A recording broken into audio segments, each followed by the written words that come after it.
everyone, and welcome to the Center for Coordinated Assistance to States, better known as CCAS, webinar titled Applying Positive Youth Development Strategies to Reduce the Use of Isolation and Ensure Youth Safety. My name is Sharon Pett, and I am the project manager for the Reducing Isolation in Youth Facilities Initiative, and I've been providing training and technical assistance to nearly 20 jurisdictions throughout the United States on their efforts to use alternative tools to manage youth behaviors in lieu of using isolation. So Mike Dempsey, who is the Executive Director of the Council of Juvenile Correctional Administrators, or CJCA, was not able to join us today, but he definitely wanted me to welcome all of you and thank everyone for joining us. We hope that you will find the information that we present today helpful on your journey to reduce the use of isolation in your facilities. So we want to thank our CCAS partners on this project, the American Institute of Research and the Center for Juvenile Justice Reform at Georgetown University. CCAS was developed in 2014 with grant monies provided by the Office of Juvenile Justice and Delinquency Prevention, OJDDP.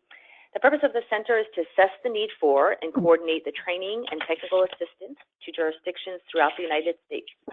CCAS also provides ongoing coaching to these jurisdictions in order to positively impact the juvenile justice system.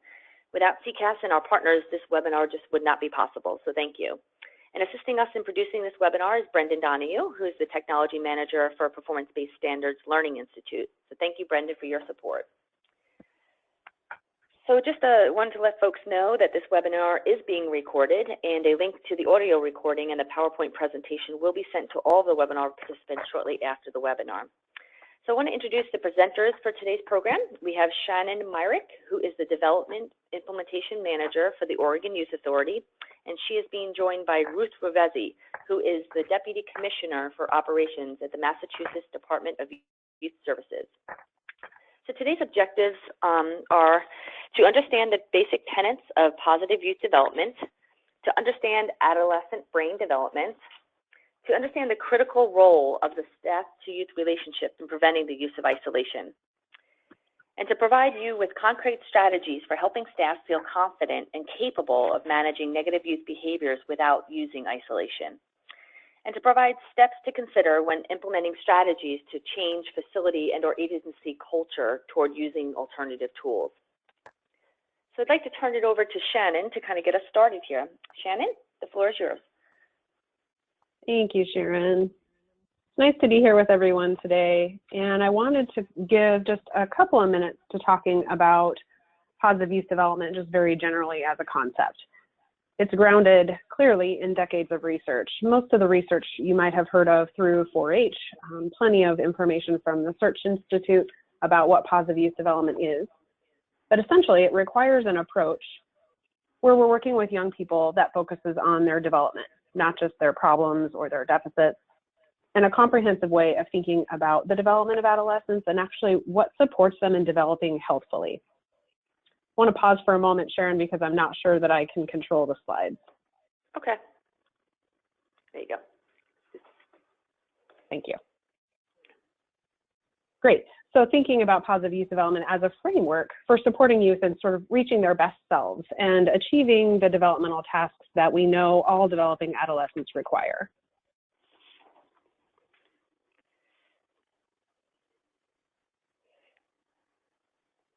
Just let me know when you want me to advance. Okay, go ahead. Nope, there we go. And it also requires that we believe as a system that youth can be accountable and strengthened at the same time. And it understands that, you know, there's a common misconception that PYD is something that we do to a youth, and it's really something that we do with them. It's a set of strategies and practices that we engage in both, you know, with each other and with youth developing specifically. And it views youth as resources to develop, not problems to be fixed. It can be very common for systems to slip into identifying a youth as the problem that they present and identifying the solutions around fixing that problem. And if we can change our thinking a little bit about youth as developing individuals and how we can support that development, we are engaging in a positive youth development culture within juvenile justice. And on the next slide, I did want to differentiate between positive youth development and positive youth outcomes. Positive youth outcomes are the things that we seek, the goals that we want for our youth to achieve. So some examples that are very common in many of your systems and in Oregon as well Youth are healthy and confident. Youth are physically and emotionally safe. They're connected to their communities. They're engaged in their communities. They're achieving educational and vocational related goals. So those outcomes are the things that all of our systems should be measuring, tracking, and reporting on, in addition to the common outcomes for juvenile justice, such as things like recidivism. Positive youth development, then, is really the strategies that we use to achieve those outcomes. They're the things that we use to work with youth so that we can help them achieve the very things that we want them to. Philosophy, again, going back to that philosophy that youth are resources to be developed. On the next slide, I want to talk a little bit about how we create environments for healthy development. There's really kind of three core areas that Oregon has been considering when we try to consider developing youth and avoiding the use of isolation for problem behaviors that we see in our systems. And it really honors the complexities of the work that we do. So I want to talk for a moment about healthy brain development, people matter, and environments matter. On the next slide, you can kind of see this graphic of a youth brain. And the last few decades have really presented a huge opportunity for any organization or system that is serving youth to understand what's actually happening in the brain and how that impacts what we see in terms of development. I want to speak a little bit, just geek out for a moment on a little brain science on two areas of the brain, two important structures of the brain that are developing in adolescence. The amygdala, which I kind of think of the amygdala as the part of your brain that's driving the emotions bus. And then the prefrontal cortex, which is really that part of your brain that's responsible for executive functioning, things like logical thinking, planning, avoiding risky behavior. And many of you are probably familiar with the brain science as it's really found a prominent place in the discussion nationally around juvenile justice.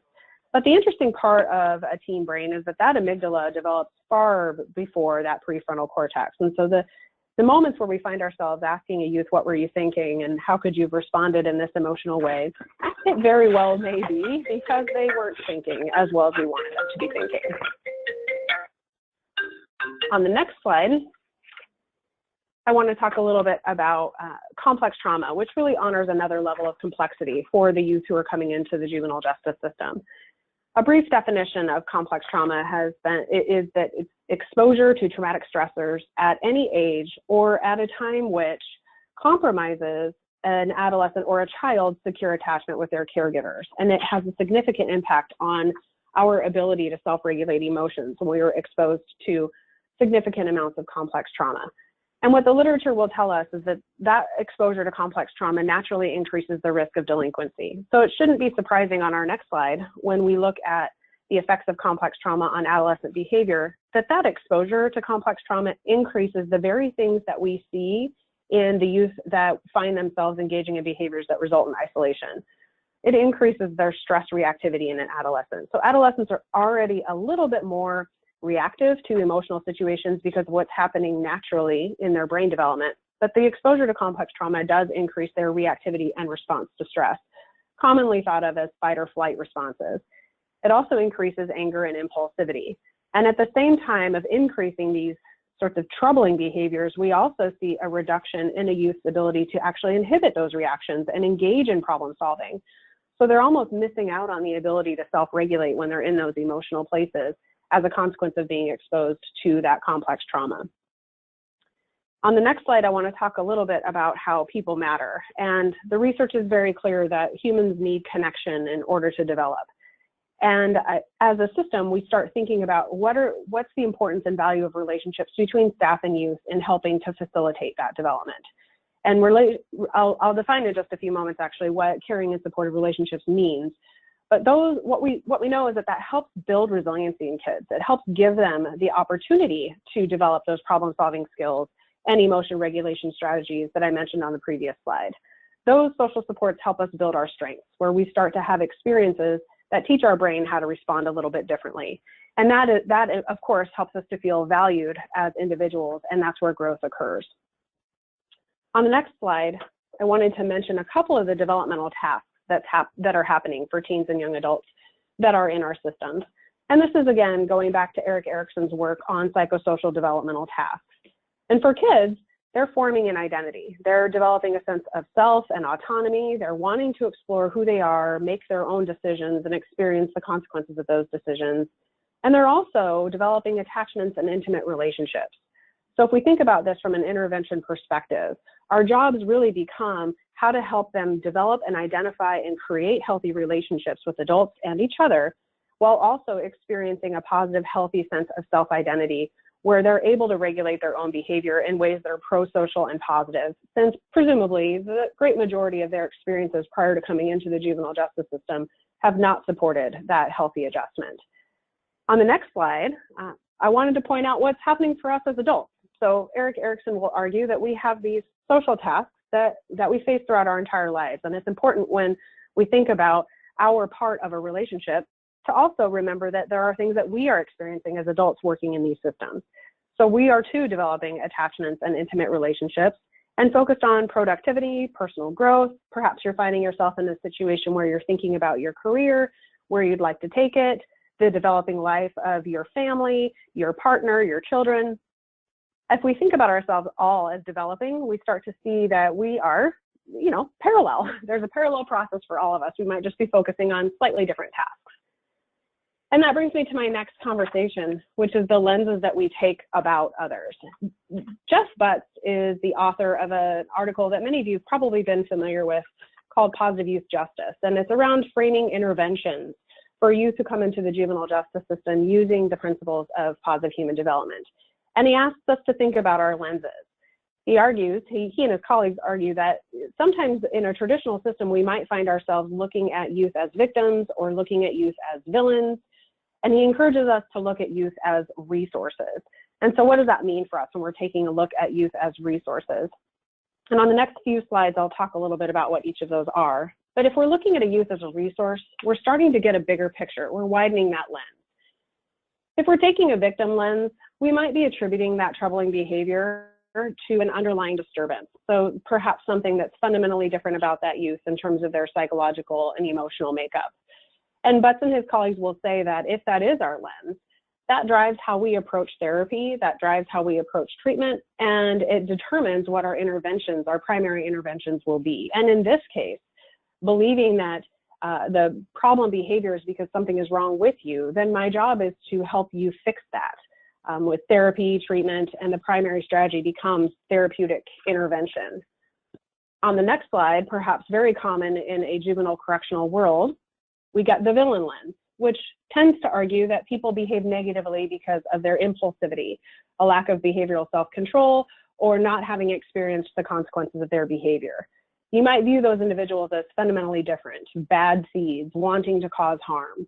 And if that's your case, if that is your lens that you're taking on the result of behavior, your strategies might include things like strict discipline, deterrence models, the threat of punishment, and engaging in sort of more of a control framework on addressing and controlling a youth's behavior. Jeff and his colleagues would suggest that the juvenile justice system could benefit from the next slide, which is the resource lens. So people are behaving negatively in a resource lens because they have an unmet need. I need something, I'm not getting it right now, and this is the behavior that I have available to me in order to meet that need. For youth, those needs include things like status, belonging, autonomy, excitement. And in this world, in this lens, we understand that people cannot change that negative behavioral pattern without access to skill building, opportunities, and supports to essentially develop a new set of skills and tools available to meet the needs that they have, the very natural needs that we all have as developing individuals.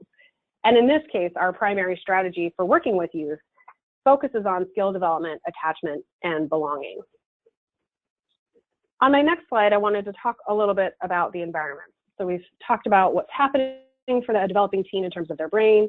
We've talked about how we show up and the lenses that we can take, but our environments are critically important in determining the interactions that youth and staff have.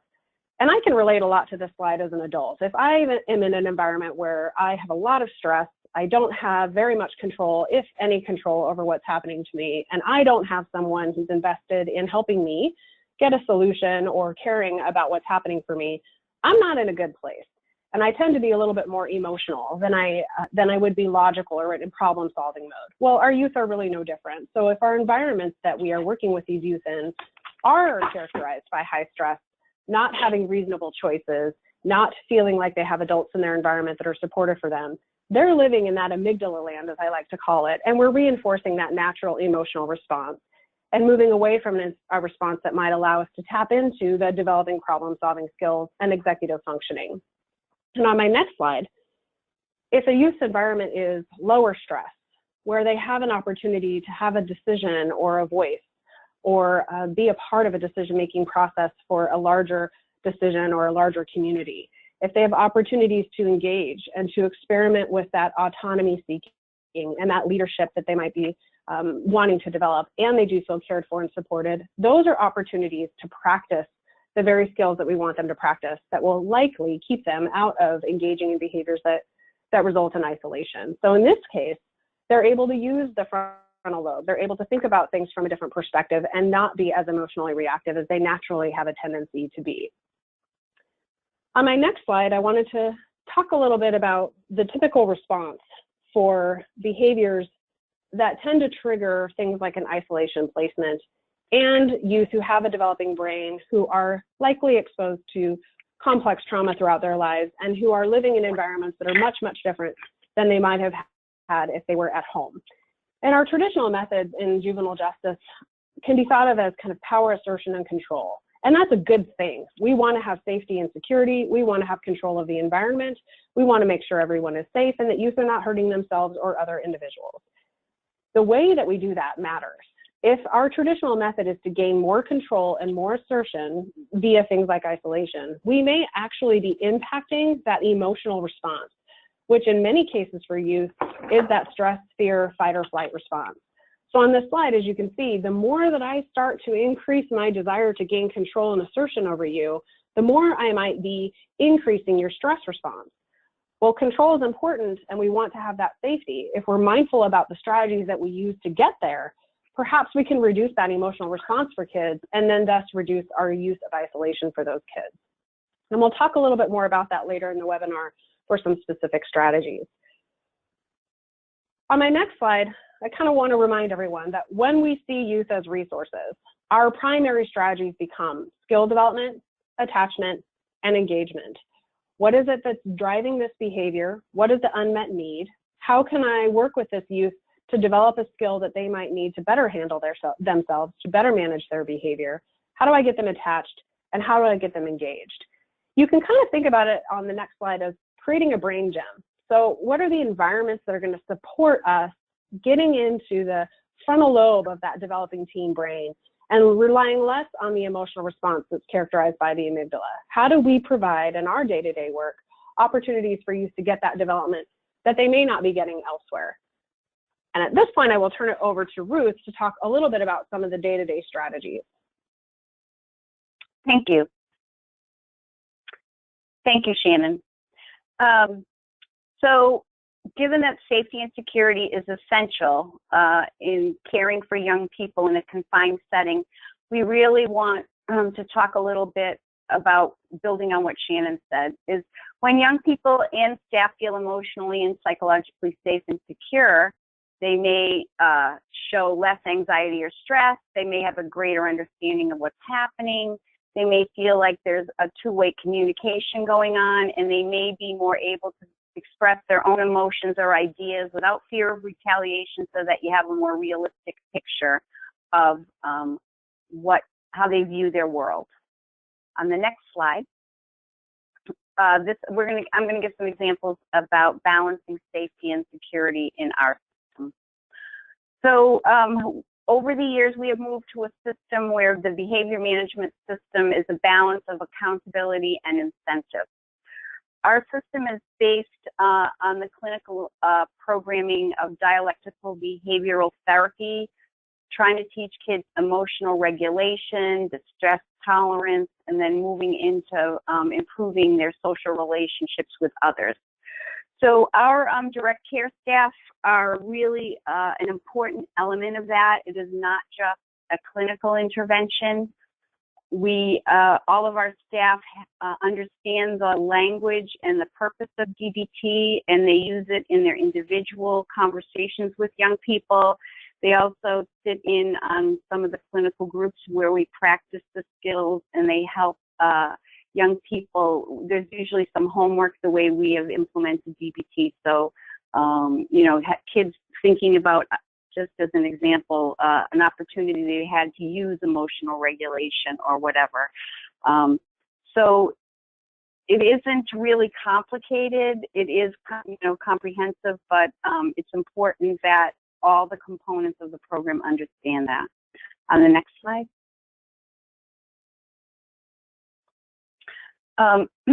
As part of the DBT that we have implemented, we look at problematic behavior being addressed through a repair to the community of the program and some individualized programming. So we use our teams inside the programs to look at, you know, what triggers the young person, developing an individualized plan to try to manage it more effectively. We include input from young people and their families in terms of, you know, is this a pattern of behavior? Is this new to like our setting? What motivates young people, and trying to be really concrete on some incentives that might support kids making positive changes. Next slide.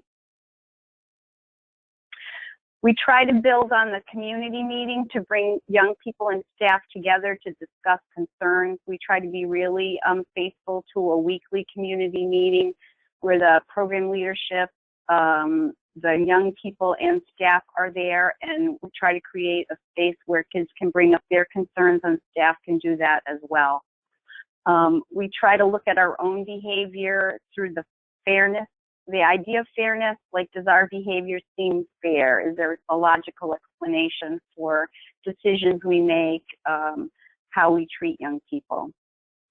We've used a lot of input from young people and staff in developing an incentives and rewards menu, because what we've learned over the years that if it's imposed from like either agency leadership or building leadership, there's less openness to adopting it from our staff. So we did a lot of work with them, kind of walking through how we might want to change our system and taking their ideas and working to implement it. It may sound like it's cost prohibitive to do incentives, but there are a lot of ways. Feedback we got from young people, it's not always, you know, whether we gave them an order out meal, or that's not always what they're looking for. They may want to have, you know, half an hour of individual time with the staff that they like. It might be an extra phone call. It might be, you know, the director sits at your table for lunch, you know, special recognition, certificates, telling their families about it, that, you know, that they're doing well. And, you know, this is, you know, the positive behavior we've seen from them. So, you know, there are opportunities to use what you have at hand to try to implement that. So, and on the next slide, we create opportunities for kids to earn incentive points or opportunities through positive participation. And then conversely, they can lose the opportunity to earn incentives when they're non-compliant and, you know, they're disruptive. And we really emphasize sort of a restorative justice concept that they need to make repairs to the community before they can then access any incentives that they had previously earned, and before they can regain the opportunity to earn more. So we stepped away from the idea that if a kid makes a mistake, they're back to, you know, ground zero, but rather that they're sort of suspended in terms, so there's a consequence, but sometimes kids are really thrown off track if they, you know, lose everything that they felt like they had earned. So that's an adjustment that we made in how we implement the system. And on the next slide. We do have sort of, we call them repairs, but we categorize it by the severity. So obviously violence, which is usually tied to confinement against kids or staff, is the most serious. And we try to offer a menu of incentives and repairs so that young people can make a choice, and it also would play to the strengths of that particular young person. So just as an example, if you had an infraction that one of the options would be to write an apology or to make an apology to the group.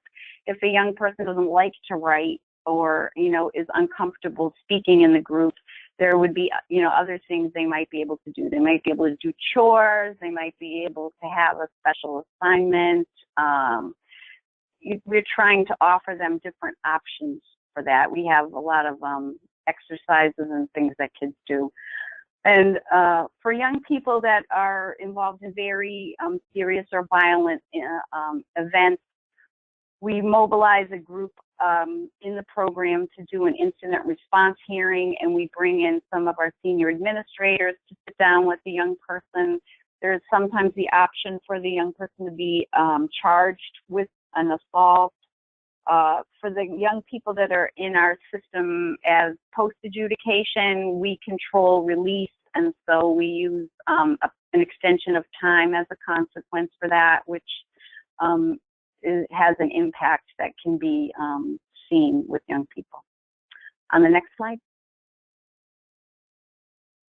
Oh, and I already said that, sorry. So once again, that we have the ability to extend time, which is an advantage in our system, or sometimes we inform the court. And it's important to us that from intake for each young person, we make them aware of what the rights and consequences are. And we actually have a form that they sign that says that they're aware of that. So, we stress that, their safety is important to us, but so is the safety of others, the other young people, and particularly our staff. So we try to reinforce that. Okay, turning back to Shannon. Thanks, Ruth. And it's very clear in the work that Massachusetts is doing. You can see the threads of developmentally appropriate modeling all throughout that, with the opportunity to capitalize on what youth are good at, giving them choice. And so it's very clear to me to see how easy we can make small changes to our system to be able to be developmentally responsive. And the second piece, I think, of our webinar today, or thinking about the strategies for how to reduce the use of isolation, is not just safety and security as Ruth did, but caring and supportive relationships as well. And these two work hand in hand. And on my next slide, I want to define briefly for you what we mean when we talk about caring and supportive relationships in Oregon. Caring being thought of as a sense of being concerned or interested. Supportive is willingness to act as a resource. And we define relationship as an association defined and mutually understood with boundaries that are clear and appropriate.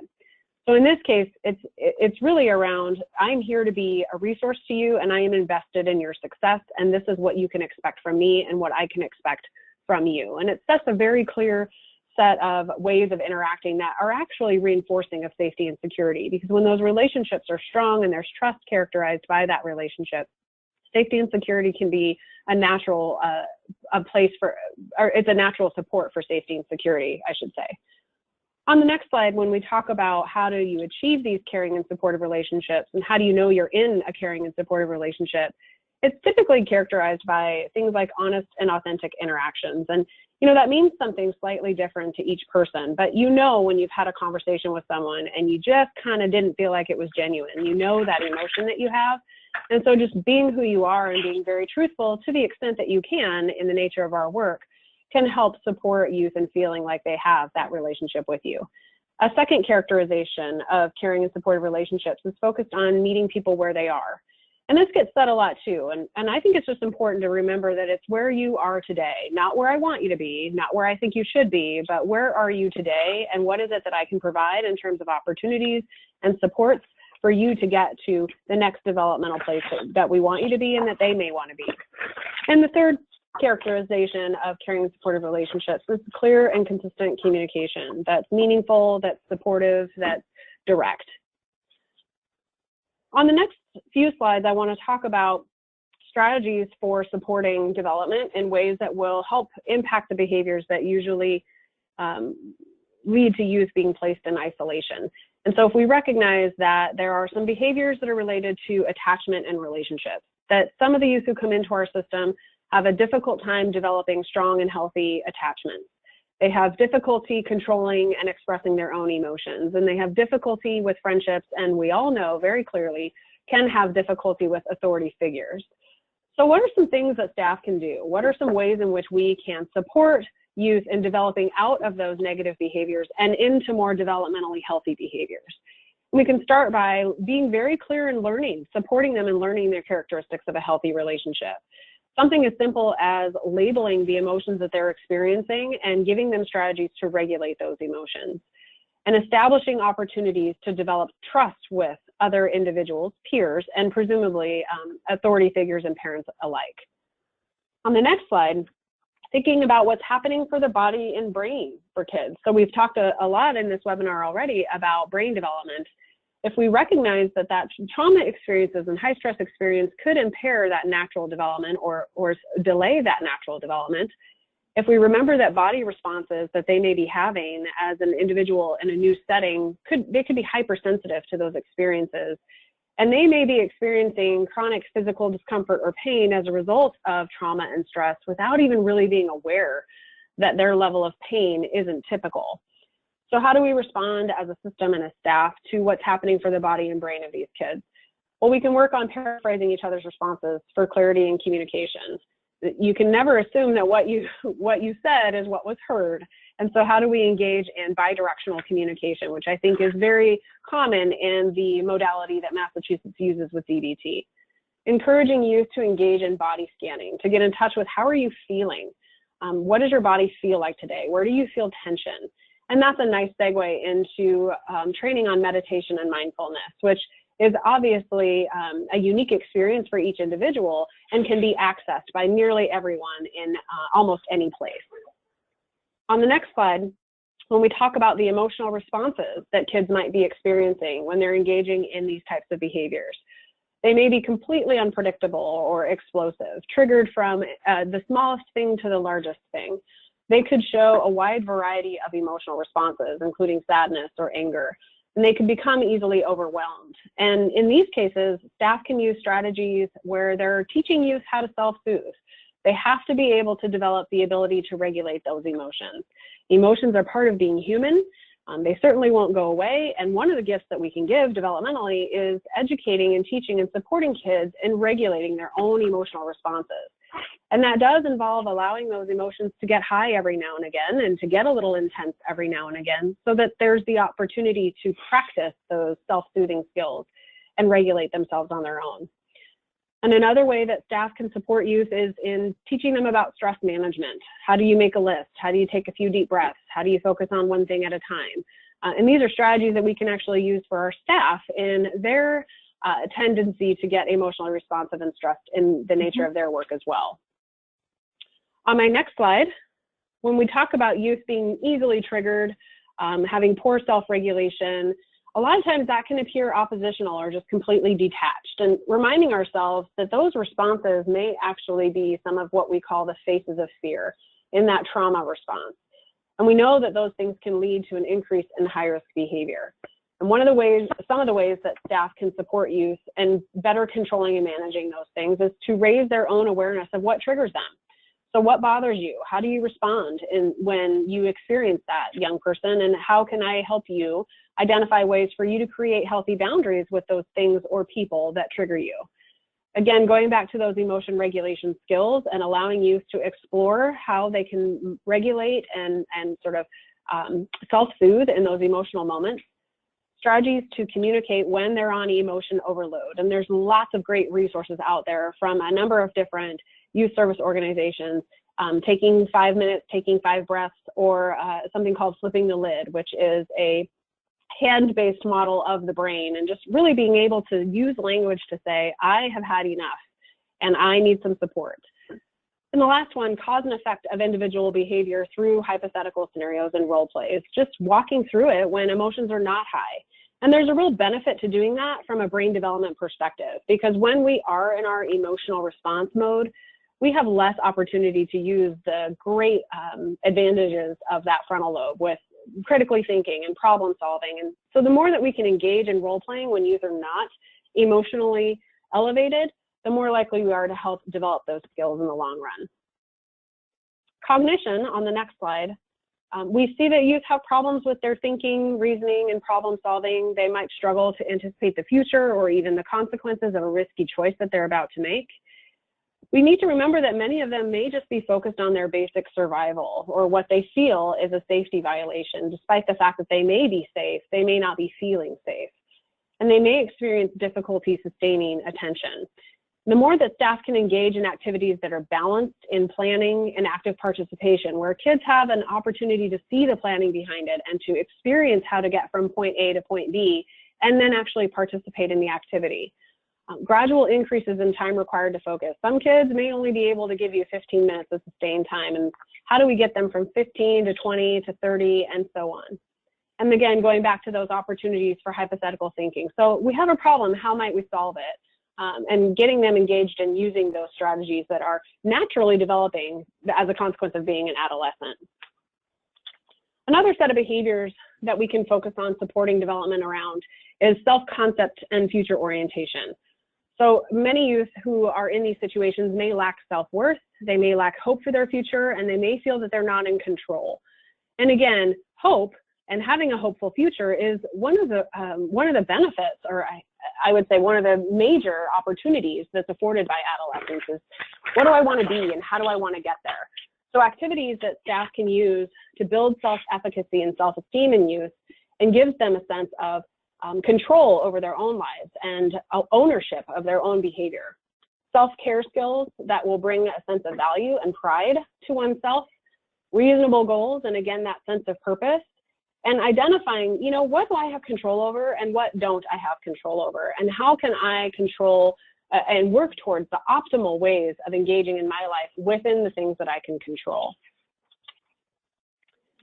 So these are lots of strategies that staff can use, and as organizations, it's important for us to make sure that staff feel competent, confident, and capable in engaging in some of these strategies with youth. And that might involve, for many of our systems, creating a new language and a new awareness about what might be driving the behaviors that we find ourselves using isolation in order to control. And again, we have to reinforce that new mindset. Once that mindset is established for staff and they're using that language, we have to reinforce it at every opportunity, because it's very easy to slip back into previous ways of thinking and previous ways of responding. Providing opportunities for skill development or practice. It's the very same process for staff and youth. All of the strategies that we just went over for youth skill development can be easily modified for staff skill development. And again, going back to confident, competent, and capable, the more that organizations and systems can engage in that training and ongoing coaching, the more that we can have structured activities with very clear goals, the more likely we are to have staff who view themselves as resources and who know and staff who know the resources that they need for themselves in order to be successful in this. And that leads me to my next slide, which is on high expectations and accountability. We've kind of set the framework with safety and security. We've talked about the importance of caring and supportive relationships. And when those two things are in place, we find ourselves better situated to engage in getting kids to hold themselves accountable and internalize that sense of accountability. I want to define just very briefly that expectations can be thought of as a belief that someone will or should achieve something. And in our systems, it's really important that the expectations that we have of ourselves and of our youth are reasonable and rising. And what that means is, do you have the skills, young person? Do you have the supports, young person, to be able to meet this expectation? If not, what's my role in being a resource to help you get there? And if so, I hope that you get there and we'll slowly start to rise those expectations as your skill development continues. And we can define accountability as a quality or state characterized by a willingness to accept responsibility for actions. And again, this is great because a lot of times we work with youth and we hold them accountable. We provide that structure that lets them know what's appropriate and what's inappropriate. And then those moments come where kids start to hold themselves accountable and they've become they've started to internalize those values and beliefs and want to engage in pro-social behavior. And that's influenced by the interactions in the environment. We can create spaces where youth have a better chance of internalizing that sense of accountability. And on my last slide, thinking about our approach to this as it's every interaction, every time. It won't necessarily be a wonderful curriculum that's packaged. It may not be a set of values or beliefs that become part of your organization. It might very well be that every interaction, every time, we can support development in ways that reduce the behaviors that are likely to get kids engaged in situations with isolation. And I get to turn it back over to Ruth for more operationalizing of this approach. Thank you, Shannon.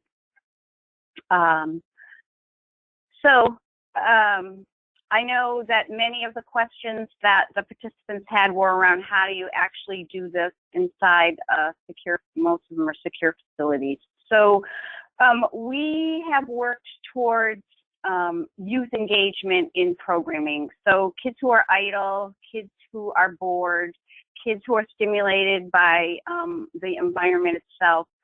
We put a lot of emphasis around keeping kids busy with some basic things, and we try to create opportunities for them to weigh in on what it is they would like to be doing. And we find that with engagement, we have fewer incidents and we have better outcomes for young people. It's been an opportunity for us to include staff interests and options to use volunteers. You know, many of our staff have interests and skills that gives them a good opportunity during their workday to share them with others and to have a framework that would support a positive interaction with young people. And we feel that as relationships are built between our staff and the young people in the programs, it's easier to diffuse situations, it's easier to mediate disputes, and it's easier to de-escalate people because there's a relationship and there's a basic understanding that helps facilitate that.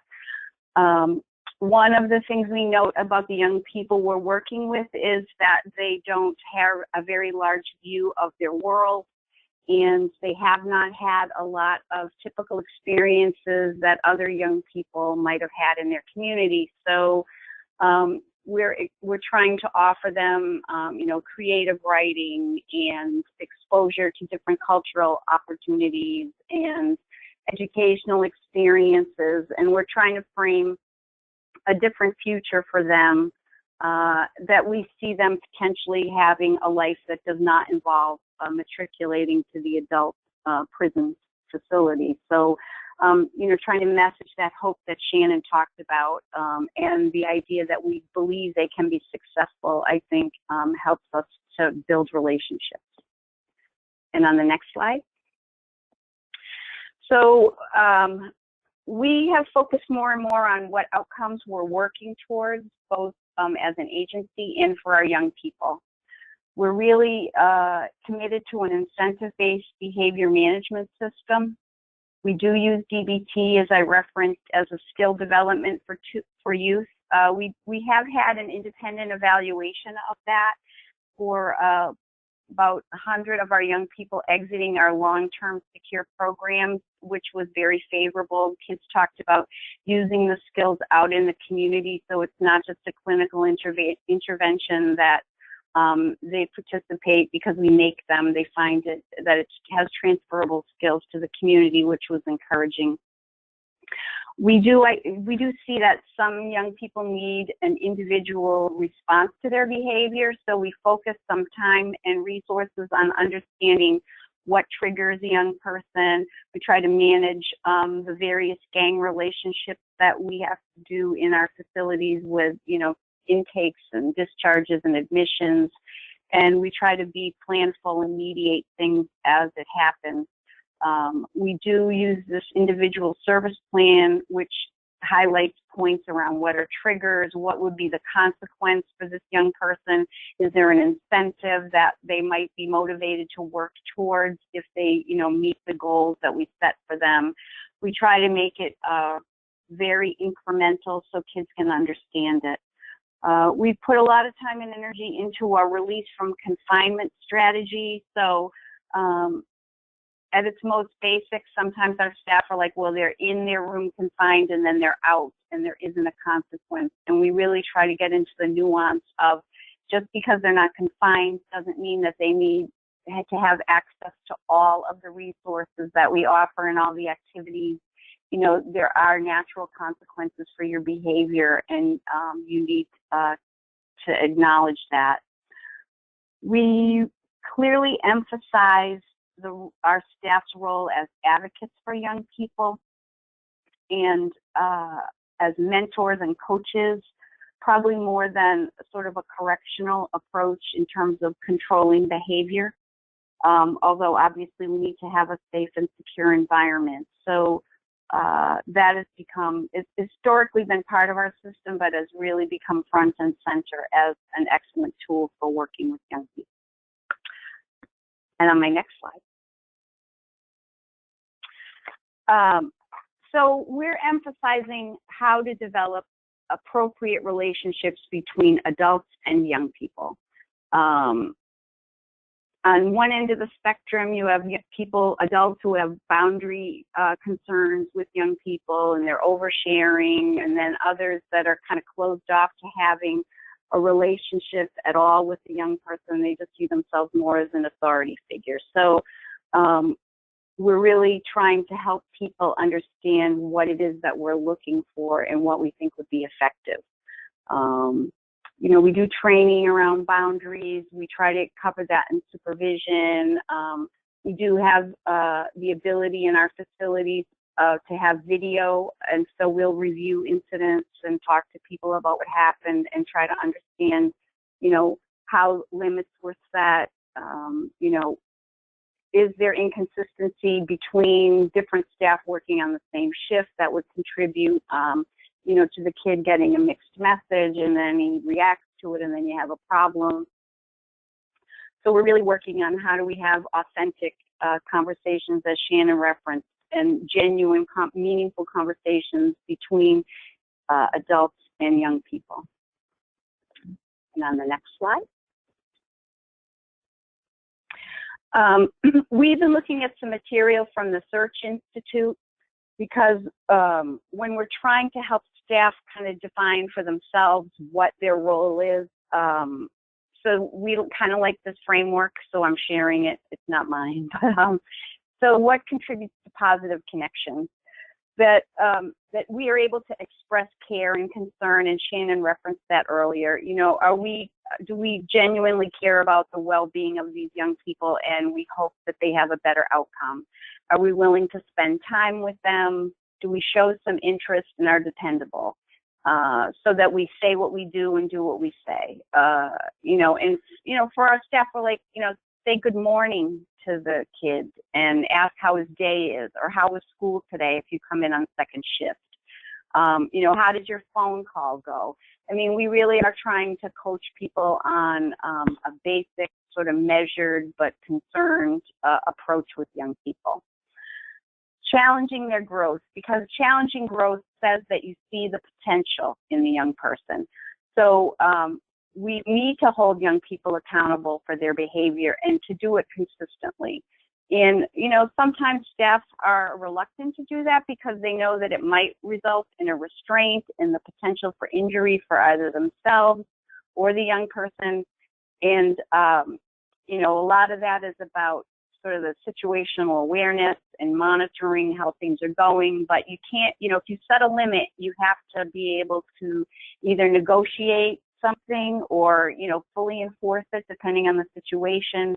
And they have to have the confidence and the competence to do that. We just, as I said earlier, in terms of offering opportunity, we want to inspire kids to see other possibilities, and that we believe in that, and that, you know, you could be a teacher, you could graduate from high school. You know, what kind of goals do the young people have? And what we generally find, as I'm sure you do as well, that they don't have a lot of aspirations sometimes, and so you know, it's a really good opportunity to try to encourage them around that. We like to, you know, focus on providing support, giving them feedback, catching them doing something right and acknowledging it. You know, you were really kind to that person, that other kid, when they were having a bad day, or, you know, I saw you help wash the tables after dinner and you weren't even asked to. That was a good thing. So, seeing opportunities for positive feedback and also encouraging them to be involved and to be positive. So, and on my next slide.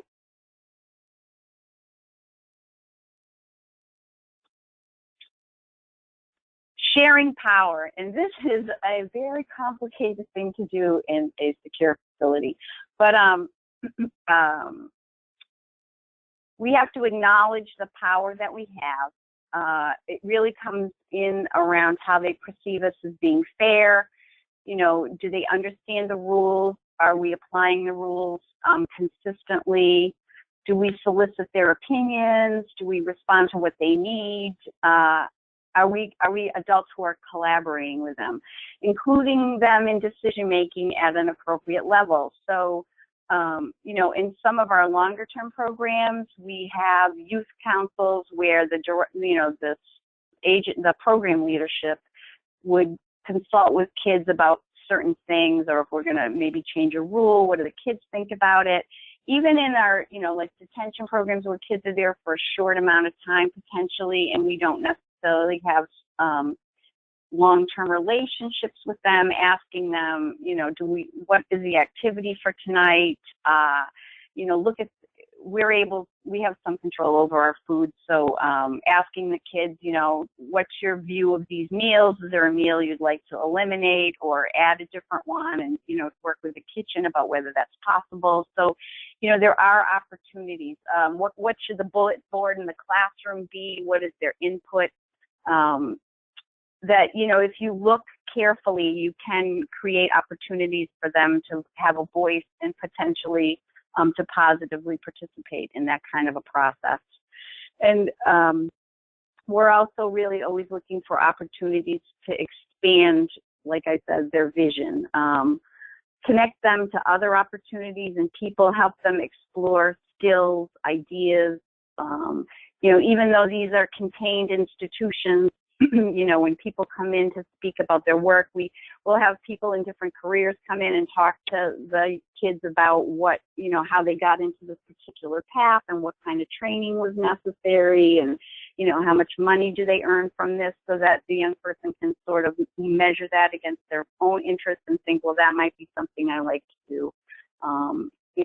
So just to opening their eyes to what might be possible, even under somewhat adverse conditions for some of them. On my next slide. So I want to speak, at least based on the Massachusetts experience, about, because we have all these problems: fights, assaults, physical aggression, threatening, destruction of property.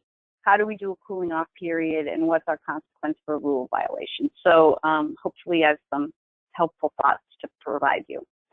On the next slide. So we have our own restraint technique. We use mechanical restraint. We train all our staff on defensive disengagement. We partnered with the adult system to learn what they do. They have things that are not just defensive. They have more offensive moves. We learned through that and have, you know, just committed ourselves to a defensive disengagement process, but we train staff on it. We also emphasize de-escalation, so we're trying to train staff in the situational awareness that's necessary to maintain safety. Is, you know, watching kids' mood and temperament, being able to try to intervene and de-escalate kids. We do use mediation involving kids in problem solving. So it might be a problem between the youth and the staff, or it might be between two youths, but that could escalate to the point where you might need to use confinement. So we work with mediation and try to bring up our staff skill level around that. And we're very aware and track information on gang relationships, previous conflicts between particular kids that may not even be gang related, but we're also, we try to have very clear communication around incidents in the community that might connect back into the facility, so that we're aware of that and we can try to diffuse that, or we might move young people between units based on concerns about, you know, this kid's in a gang and they killed my brother, and, you know, now we're in the same place. So, you know, we try to really be very present in terms of monitoring that. Next slide. And the next slide. So we try to do a lot of prevention through the DBT in terms of telling kids what are choices you can make and what helps you. Leaving a small sense of control will help them regulate their emotions and behaviors. We try to give kids opportunities to practice that when they're not escalated. So I mentioned earlier in this that we have what we call homework. We don't actually have academic homework for the kids after school, but we do have DBT homework. So, and another benefit for our system around DBT is that the majority of our staff are young people between the ages of 21 and 40. And we do find that we get a lot of feedback from them that they also found that beneficial themselves in terms of both at work and at home. So that was good to hear from us. But and Shannon on this slide is also sharing some tools around self-awareness of your emotional state. So those would be helpful after this conversation. Next slide. So once again, situational awareness. You know, I watch video of incidents, and you see someone is reading the newspaper, and two kids are over in the corner. And then the next thing you know, you have a problem. Like, well, you know, what were you paying attention to at the time? You know, if you have a relationship with a young person, it's easier to notice a change in their emotional affect. If you have communication between staff on one shift to another, and you know that there was some event for the young person, you know, and people exchange that information, then you know, well, that's something I should keep an eye on my shift today. So situational awareness is really important, and it happens on a number of levels. Early intervention is really critical. You know, asking kids, you know, what's wrong? Is something going on? You seem upset. I think, you know, Shannon talked about, you know, checking in around their emotions and asking them to name that. You know, just directing kids sometimes facilitates escalation versus what you hope, which is that the situation will sort of diffuse itself. You need to kind of do a survey of your facility in terms of what resources do you have? Do you have a space where you might bring a young person? Do you have a space you can, you know, we have like, we don't have a timeout room, but we have like a space where a kid could sit in a beanbag chair, and you could, you know, maybe do a little puzzle or something. If they're really escalated, they need a little time, or maybe they want to talk to someone. They might want to talk to one of the staff in particular. You know, are we able to move the staff around in terms of their assignments so that kid could talk to the staff that he feels like would be the best fit for him? So, you know, if you're aware of the situation and you have a relationship, then you notice something, and then you can intervene and try to use what you have at your disposal to try to help the kid take a space, maybe calm down, and bring up some of the other coping skills that you hope that we've taught them. Next slide.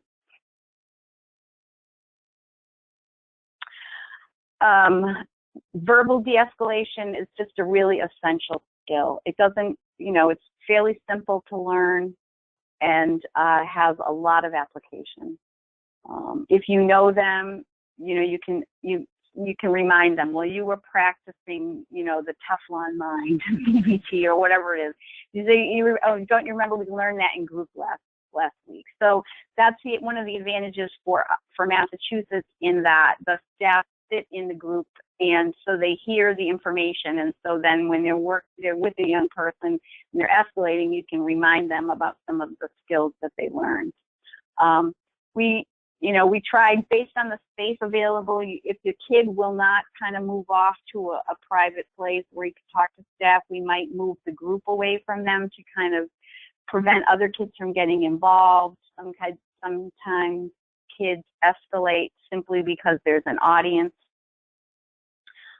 We emphasize communicating within the team that's working in terms of, this might be a problem. Do you need additional staff? Do you want a clinician to come and help out with the processing? Our restraint, so first we try to de-escalate, then we might try to escort the young person maybe towards their room or towards a place where they might take a minute. And if the young person resists escort, then we might restrain them and then we might put them in their room. The staff on the ground have the ability to kind of judge what is necessary. And on the next slide.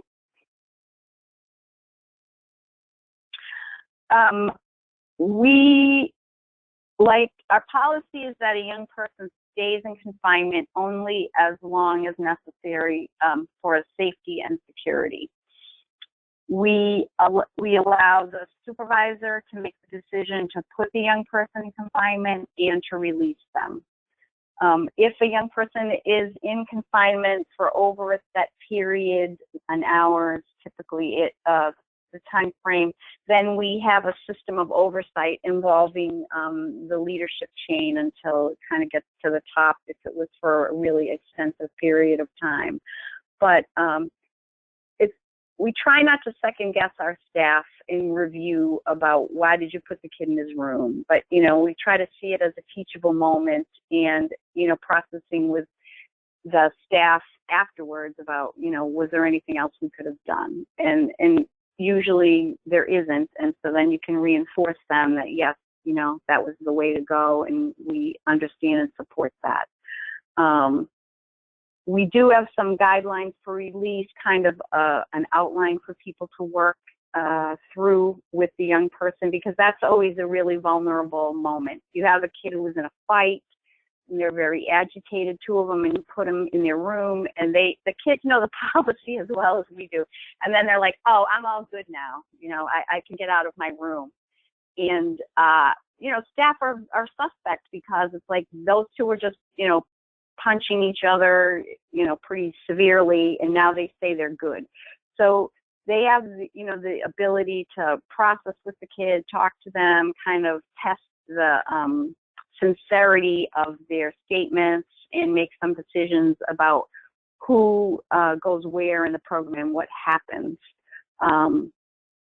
Because as we moved away from confinement as a punishment for young people, we had to acknowledge that staff felt like they lost power and they lost tools in dealing with young people.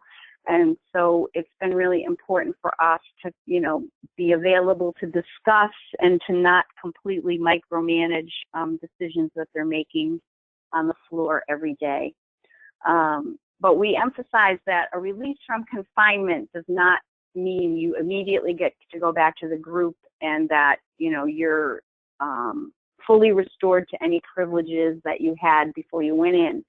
That based on the individual situation and what kind of harm was done, there may be repair, there may be some individualized programming where like, no, you don't get to watch the movie tonight, you're going to stay here and talk to the staff about what happened, or we're going to call your mother and talk to her about it. So it kind of depends on the situation and the level of dysregulation and disruption to the group. On the next slide.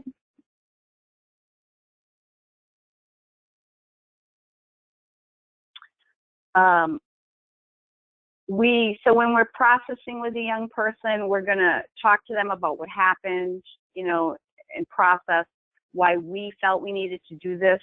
I think that sometimes gets to the fairness piece so that kids hear from us, because in the heat of the moment, you're not like, so now I'm going to put my hand on you and now I'm going to do this. It's like things happen and we manage it.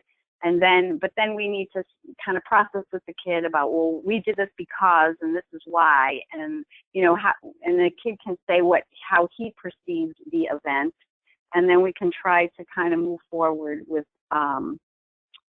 what next steps should be. Our supervisor will lead the team of people that are available. So we have clinical staff. You might have the assistant director or the director of the program. We'll kind of assess who has the strongest relationship with the kid and level of engagement, and how can we get the most benefit from this conversation with the young person. We always ask kids to try to at least, they may not assume it immediately, but to take some responsibility for what happened, and also talking about what could be done, you know, what triggered you, how could we avoid this in the future. Staff to learn from hearing from the young person about what that was. And sometimes we use a third party to mediate between a staff and the young person, but we always, it has to be wrapped up and put back together with the staff that had the problem with the kid. We don't like splitting like in your family where like I don't have to talk to dad anymore because mom took care of everything. It's like we always want to bring it back together and make sure that people are clear and that we're supporting, you know, positive change. One of the activities in DBT is a thing called a mini chain, and it talks about the kid has to kind of go through his thoughts from the beginning of the event and ask some of these questions that I've sort of described already. But we found it really helpful. And we've actually been looking at our incidents of staff assault, and we're using the DBT to connect to it so that we can try to take a look at what triggers some of this. So it's a helpful tool, both for the young people kind of trying to recover from these events, as well as for us in terms of trying to have a better response. Next slide. So, you know, we have any number of locations, and they have somewhat varied physical plants and resources, but we try to have an individual response for each kid. So, you know, some kid might open the door, but he can't leave his room because we're going to be processing with him and, you know, talking about what's going to happen.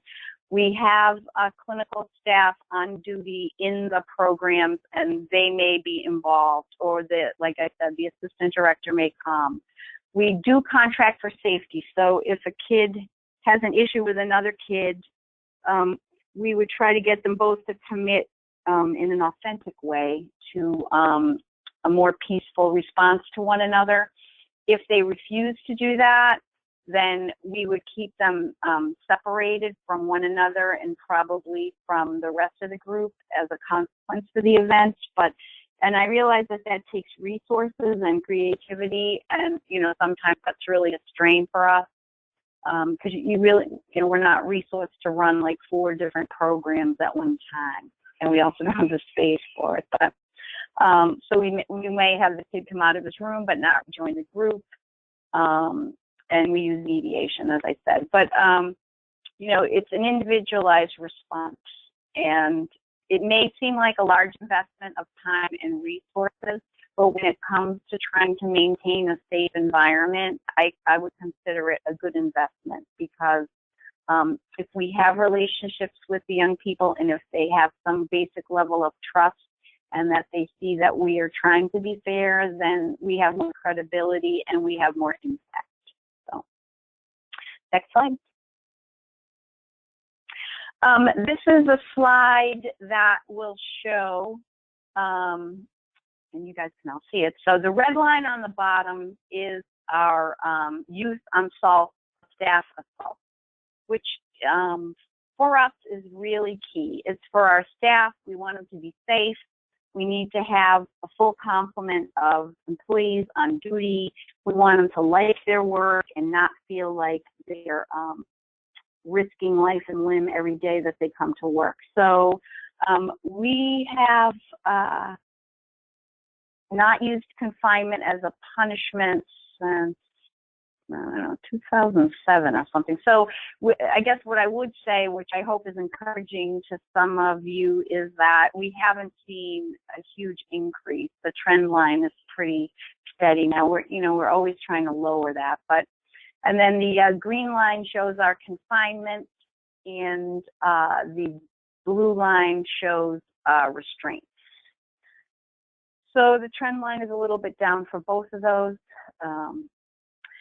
I would say that in late 2013, our jurisdiction for juveniles changed from 17 to 18, so we started getting in a lot of older, later in their commitment teens, and we definitely saw a spike in their adjustment to our settings, I would say. But so, and now I'm going to turn it over to Sharon.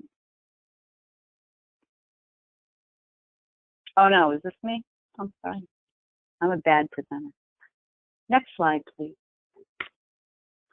So this has been a real cultural shift for Massachusetts. Some of our staff in the beginning called PYD, pleasing youth daily. They didn't really get the why incentivizing our relationships and good behavior was important. We've done a lot of work around this. We've presented a lot of the information that was presented to you today. It does have its challenges, but we are seeing and we are able to show individual programs that are a little further along in this process, where we have had reductions in restraints, confinement, and assault on staff and other young people. We have had to challenge ourselves about what justice-involved kids deserve. You know, do they deserve to be treated like any other young person? You know, I like to talk about the Annie E. Casey statement about my child. What would my child deserve if they were in the system? So in the long term, we really need to build their skills so that they can become productive adults who go back into the community, get a job, and pay taxes and contribute to their community. You know, not continue to consume public services as an adult. So that's been part of our conversation every day about, you know, how do we do that? And it's a struggle, but it's definitely worth pushing and pursuing. Strength-based approaches, looking at kids and trying to identify what are they good at and building on that. That's a different headset. Rewarding positive behavior is not condoning negative behavior, and that is something that staff need to get their head around. Who are your natural partners to enhance programming? Almost every jurisdiction is, you know, sort of resource starved, I think, or you don't have as much as you would like. And are there groups in your community that have an interest in these young people and have something to contribute? You know, is it your library system? You know, I mean, we actually didn't think about it, but we approached the Boston Public Library, and now they have the bookmobile come to us and maybe you're all doing that, but we didn't think of it. And they were like, of course, we would like to serve these young people. So very helpful. And then assessing your team about who's an early adopter. And if you know your staff, you look around and you're like, that person's probably going to buy this, and this person is going to take a lot of development. And so, you know, building opportunities for the early adopters to help spread the culture and really put the message across. Next slide. You definitely need a marketing strategy. Why are we doing this? How does it benefit staff? How does it benefit young people? How does it benefit our community in the long run? Understanding where is their resistance. You know, a lot of people will say, well, we don't have the resource for this. We don't have the time. We don't have the staff. You have to really look, as I say, on small wins, because big changes take time. But are there small things that you can do now? You know, can you create an incentive system with what you have on hand? But we do truly believe and defend that the safety in the institution is also is part of the kids feeling engaged, safe, and respected. They have a better investment in managing their behavior and planning for their future. Next slide. So be intentional and go slowly. Resistance is there for a reason, and you have to figure that out and then try to see what you could do about it. Acknowledge and celebrate any small success and be able to articulate a vision and let people learn as you go. And, share those successes. We routinely will bring people together to talk about what they're doing and sharing what they would see as a promising or best practice. And there's been a lot of sharing of ideas. And we've also created a little bit of competition from people that have, something to offer and they want to compare it to their colleagues. Next slide. Great. Thank you so much, Ruth. We really appreciate it. And thank you, Shannon, as well, for providing all this great information. I just want to give an opportunity for Shannon to chime in and add anything that she wants to share with the group before passing it off to Brendan Donahue, who is going to field some questions. I think we have time for maybe 1, 2, or 3 questions from the group. And so, Shannon, do you have anything to add? Yeah, I just wanted to thank everyone for their time. And Ruth and I wanted to cover a ton of territory in our webinar, as you can see. But I hope that what you took from it is some science and some mindset and some strategies. And hopefully it will be something that starts conversations in your organizations and in your jurisdictions that are as healthy as the conversations that have been occurring in Massachusetts and Oregon. So thank you all for your time. Great. Thank you, Shannon. Brendan, do you want to help field some questions? Well, thank you, Sharon, and thank you to both our panelists here today. And we've got a couple questions typed in, so I just want to remind everyone, if you do have a question for our panelists, you can type them in on the control panel on the right-hand side of your screen. We will get to as many of these questions as we can, and if we can't get to your question here today, we'll be sure to follow up with you as well. There are a couple questions about the PowerPoint and the video recording for today's webinar, and I just want to remind you that both of those will be made available to you in follow-up emails. So if you're looking for the PowerPoint, we'll make sure we send you a link, and we'll also have the video recording of this webinar in case you want to show it to anybody else in your facility. And because we do have about 240 people that are on the webinar right now, we're only going to take questions by having them typed in. So make sure you get those typed in. We'll do our best to try and answer those. And the first question that we got earlier on in the presentation had to do with youth with mental health issues in particular, and some of the methods that you're describing today.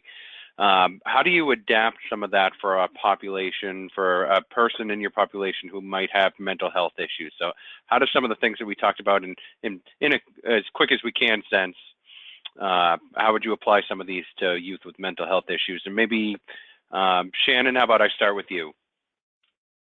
I think it's a really great question. And in Oregon, we've thought a lot about that and tried to take a very mindful approach where we identify those youth who are going to naturally struggle with traditional living unit environments because of diagnosed, or in some cases, not quite yet diagnosed mental health issues. And obviously working very closely with qualified mental health professionals to address specific needs. But we really infuse and almost saturate their environment in that emotion regulation piece. So kind of that constant reinforcement of knowing what you have control over and what you don't have control over, and then how to regulate your emotions. It's almost part of every interaction every time with youth who are struggling with mental health issues, over and above what they might be receiving in terms of their time with their mental health professional. Ruth, did you want to add to that? Sure. I would say one of the reasons we picked DBT as our clinical intervention is that it actually started out with adult women with mental illness, and so it's really easy to understand, and it's repetitive, so you can teach it. In Massachusetts, in our mental health inpatient system, public system, they also use DBT, so we have found it really helpful. And even for some of our young people that their cognitive abilities are very limited, it breaks down into these different skills that you practice. So, they may not get the full application, but they do come to kind of understand that. So, but it is complicated, and but I would recommend kind of checking that out as one option. Great.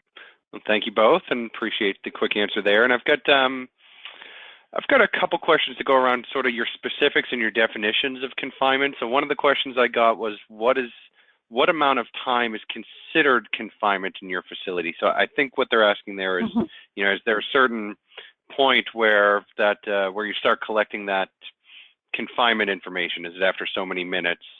And I'm going to add a second piece to that, also sort of defining confinement in your jurisdictions. If a youth is in their room with the door open, or in some cases I see doors closed and unlocked, or open doors, or you know, Shannon, I know in OYA you've got some open dormitory settings. So if a youth is in their room, door open, do you call that confinement? And also how many minutes? So Shannon, I'll start with you again. Yeah, I think we track any time a youth goes into a room with the door closed, and we do have both dormitory settings and time with the door open. Anytime that a youth does not have access to another individual, that's going to get tracked as confinement time. And I know, I think Ruth probably has a slightly different definition in Massachusetts, and I think it does vary by state, which can make comparisons across states really challenging with respect to what is isolation and how much are we using it. And then I think I will add to that another complication in terms of timing and tracking is youth kind of self-selecting for needing some downtime, and how does that get reflected in some of our standards for data collection. So I think it is tricky, but we do monitor that for any youth who goes into a room and the door is closed. Ruth? Yes, we actually, Shannon, we have the same definition. If we put the kid in his room and we lock the door, then we call it confinement. So a minute or more. The only place we don't count it as confinement is at shift change. So when we do have the kids in their room for about a half an hour is what we allow for communication, like a mini staff meeting for shift change, and that is not counted.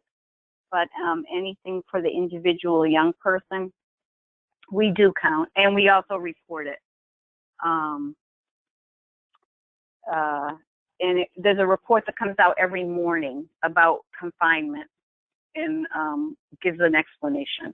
So that's also very helpful for kind of keeping track of how we're doing and where we might need to focus some support and services.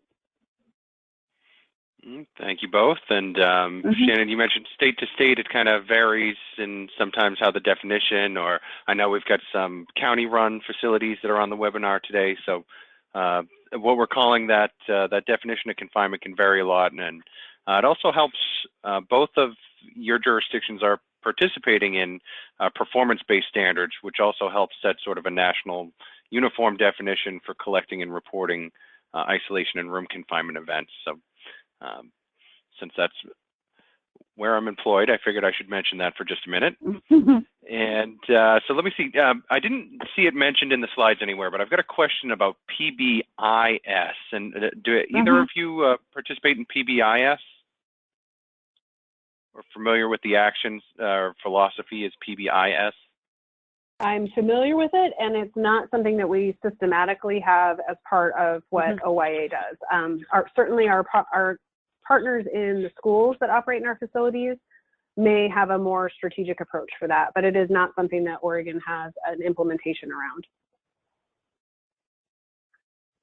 So the question is positive youth development, is that similar to PBIS? So I wasn't quite sure if that was something, if Ruth, you have anything that you could add where you can make the comparison, but if you're not implementing PBIS, wasn't sure if you could answer that or not.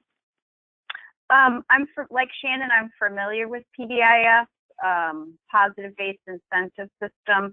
Some of our large urban school districts in Massachusetts are using that. At one time we had looked at it, but we really weren't positioned to fully adopt it the way the model recommends.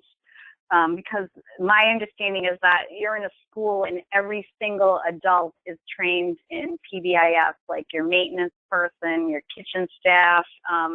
You know, there's the principle of, you know, like 5 positives for every negative. I think that was the formula. So So the theory, we really support. We didn't see ourselves being able to execute that at the time, and kind of come with some different, more informal ways within the system. But we are familiar with it, and some of the schools that in the communities that we work with have seen some really good results from that in terms of school-based violence and the climate and the academic achievement. But we couldn't pull that off now.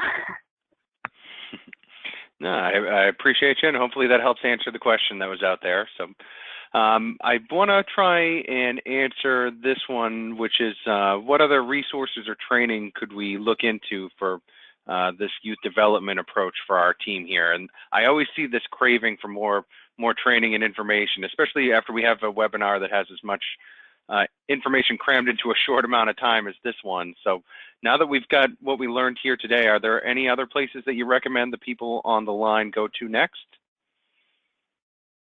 I would highly recommend reviewing, if you have not reviewed it with your team, the article written by Jeff Butts and his colleagues that's titled Positive Youth Justice. It does a nice job of framing the entire concept. And as Ruth mentioned, there's a wealth of resources on the Search Institute's website around what are the competencies that we can support youth in achieving. Those would be kind of two immediate resources that probably have more reading and ideas and concepts rather than a formal training. I'm not sure if Ruth has more resources. We actually put together a guide for our direct care staff because we're trying to take concepts into action. That it's actually like a little wire-bound book we made, but if I could figure out a way to share it electronically with CJCA, it's because it goes into the different disciplines about what does PYD look like in a classroom, what does it look like in your behavior management system. So, I mean, the language is a little bit unique to Massachusetts, but there's some, there's like a lot of examples of how, what are incentives to consider and things like that, which, we're happy to share any of our materials. If I could, I'll find someone who has the technology to tell me how to do that. But because we're really trying to figure, because if you're working a 3 to 11 shift, it's like, well, what is PYD? So we're trying to make it applicable and to give some concrete examples. I mean, when we first started, we would Google PYD, we read all kinds of articles and then think about it. And we've done some work with some local people that are really focused on PYD. That's been helpful. Great.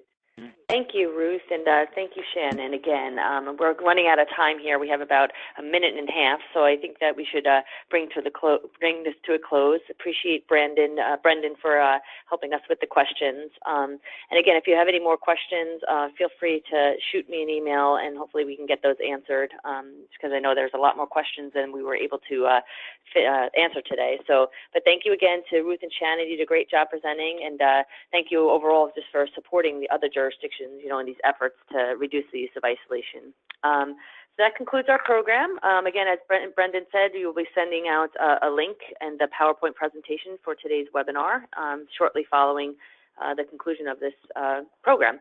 So thank you, everyone, and hope everyone has a great day.